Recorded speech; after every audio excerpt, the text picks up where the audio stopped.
Oke, selamat datang. Kita semua pasti pernah kan kejebak di dalam sebuah percakapan yang tahu-tahu belok jadi gosip. Nah, di sini kita akan bedah tuntas psikologi di baliknya. Kenapa sih gosip itu menggoda banget? Dan yang paling penting, gimana caranya keluar dari situasi itu dengan tetap elegan.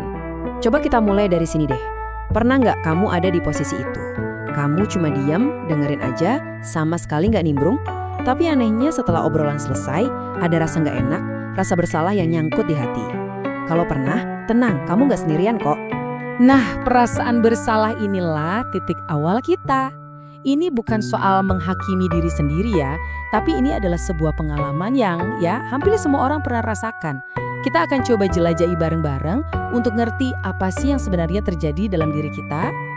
Oke, sekarang kita masuk ke pertanyaan intinya. Kenapa ya rasanya susah banget buat sekedar pergi atau cuek aja pas gosip dimulai? Ternyata jawabannya itu jauh lebih dalam dari yang kita kira. Dan ini ada hubungannya sama cara otak kita bekerja. Ini dia poin yang paling penting. Terlibat dalam gosip, bahkan cuma sebagai pendengar, itu seringkali bukan karena kita ini orang jahat. Sama sekali bukan. Ini jauh lebih mendasar. Ini menyentuh salah satu kebutuhan kita yang paling dasar sebagai manusia. Dan inilah dia konsep kuncinya, validasi sosial. Jauh di lubuk hati, kita semua itu butuh banget merasa diterima, merasa dipercaya. Kita pengen jadi bagian dari geng atau tim. Kebutuhan ini tuh kuat banget nah. Gosip sayangnya menawarkan jalan pintas yang licik banget buat memenuhi kebutuhan itu.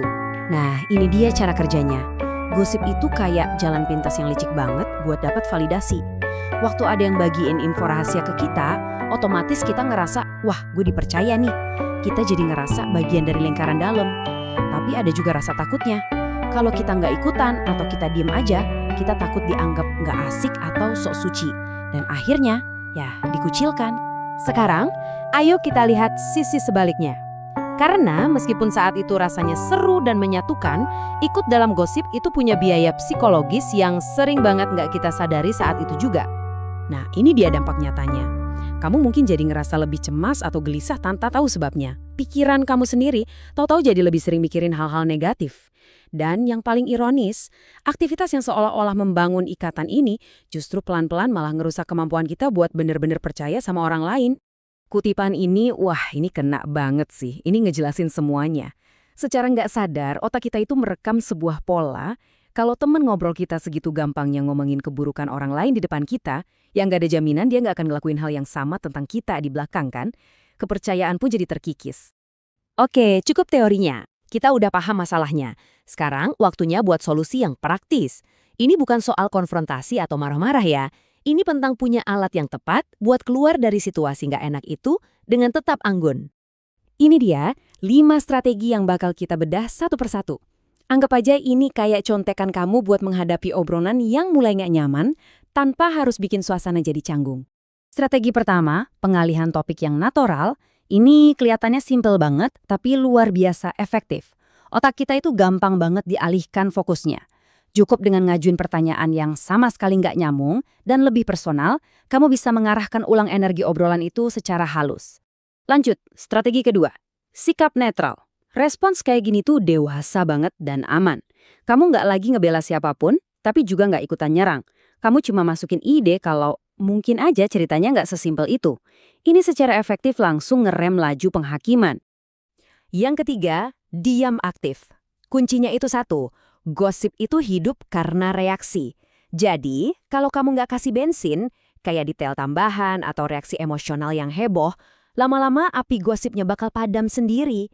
Diamnya kamu itu jadi tindakan aktif buat menghentikannya. Nah, kalau yang ini, jujur ini favorit saya, poros empati. Ini teknik yang kuat banget karena bisa mengubah dinamika obrolan 180 derajat. Kamu mengambil energi negatif dari gosip dan kamu ubah jadi momen buat refleksi dan empati. Ini benar-benar melucuti niat orang buat bergosip. Dan yang terakhir, jangan ragu pakai alasan yang sopan.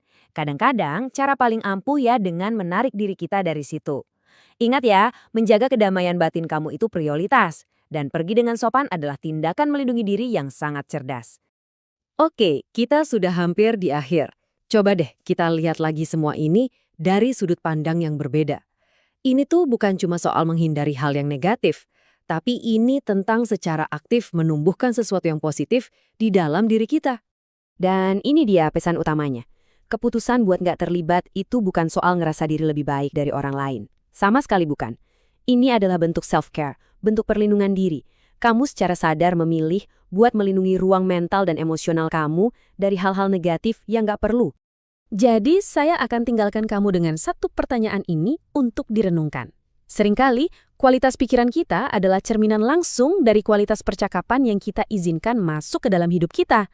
Kalau kita lelah dengan pikiran negatif, mungkin sudah waktunya mengubah apa yang kita dengarkan.